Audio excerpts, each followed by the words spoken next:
Hello students, today we are going to study surface integral. Now the surface integral of vector point function f bar over surface S is defined as integral of normal component of f bar taken over surface S. Physically, surface integral of vector function f bar expresses normal flux through the surface.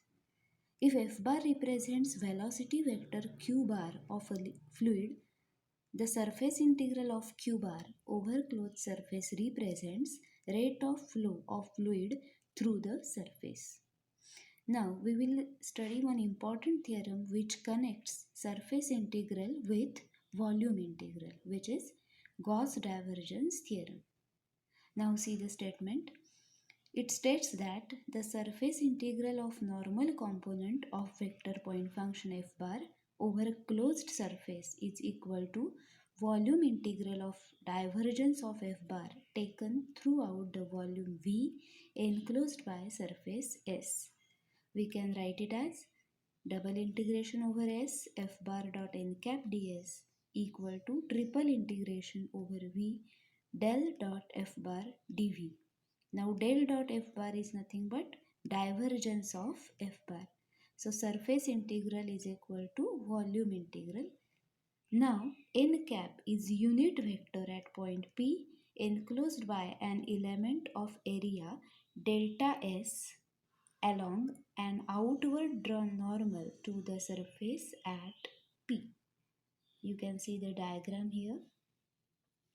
Now next thing is there are basically four types of examples on Gauss Divergence Theorem. First type is verify Gauss Divergence Theorem. Second is evaluate surface integral, that is double integration over S f bar dot n cap ds. Third type will be the examples using vector identities, and fourth type is if there is sphere or some part of sphere x square plus y square equal to a square, then it is convenient to express the variables to spherical polar coordinates, which are x is r sin theta cos phi, y is r sin theta sin phi, and z is r cos theta, and dx dy dz equal to r square sin theta dr d theta d phi. Now first example, if we see, then it is verify Gauss divergence theorem for f bar equal to this, and S is the surface of cylinder, x square plus y square is 4, z equal to 0 and z equal to 3. Now verify Gauss divergence theorem, that means we have to evaluate left hand side of Gauss divergence theorem, and similarly we have to find out right hand side of Gauss divergence theorem. So let us consider first left hand side. So part 1, where we will calculate left hand side of the theorem. Now if you see the diagram, then three parts are there basically. Surface integral is equal to integration over S1, integration over S2, and third part integration over S3. Let us consider first S1, that is plane surface of circle x square plus y square equal to 4 and z equal to 3. In that case n cap must be k bar. So f bar dot n cap will be z square. Now ds is, we know that ds is dx dy. So if we solve the integration for S1, then it is double integration z square dx dy. Now z is 3 here, so 9 dx dy, but this is nothing but 9 times area of the circle x square plus y square equal to 4.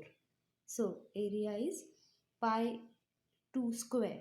So 9 times pi 2 square, which is now 36 pi. So I1, that is integration for S1, is now 36 pi. Let it be equation number 1. Now we will consider second surface. Suppose S2 is the plane surface of the circle x square plus y square equal to 4 and z equal to 0. Then see the diagram again.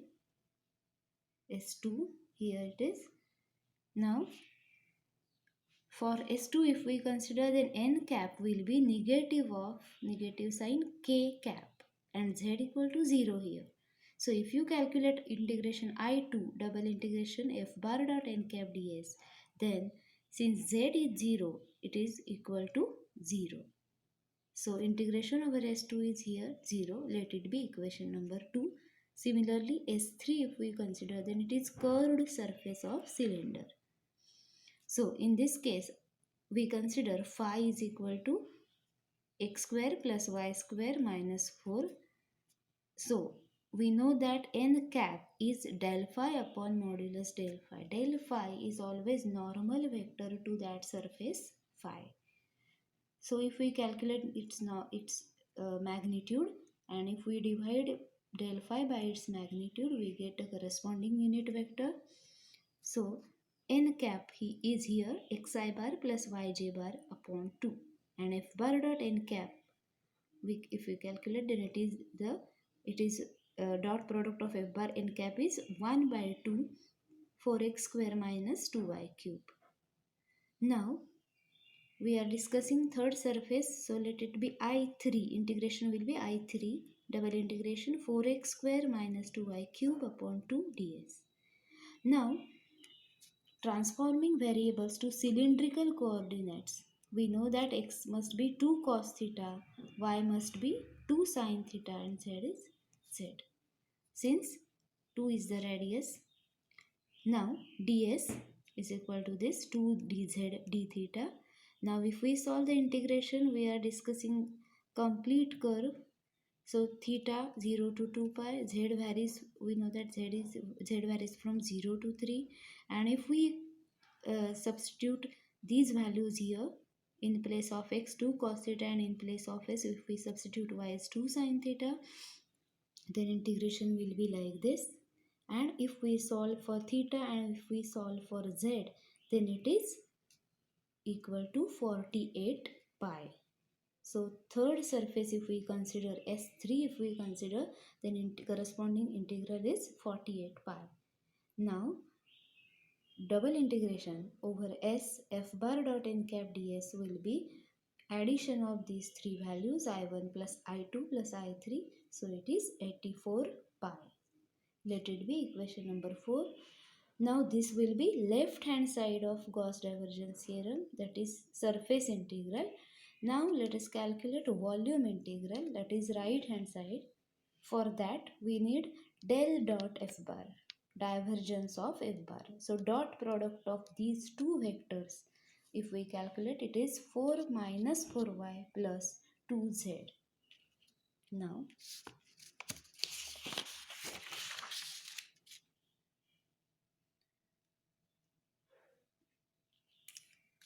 consider volume integral, triple integration del dot f bar dv.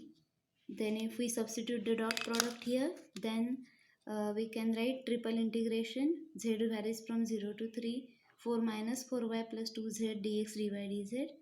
Now if we solve this integration, then we can write 21 minus 12y dx dy, double integration over region R. But now it is triple integration is now converted into double integral over R. R is the region bounded by circle x square plus y square equal to 4. So polar coordinates, we know that x is r cos theta, y is r sin theta, dx dy r dr d theta, and limits for r and theta, radius varies from 0 to 2 and theta 0 to 2 pi. So convert the problem into r and theta, and if we solve it, we get 84 pi. So left hand side and right hand side are equal. So we can say from equations 4 and 5, Gauss divergence theorem is verified.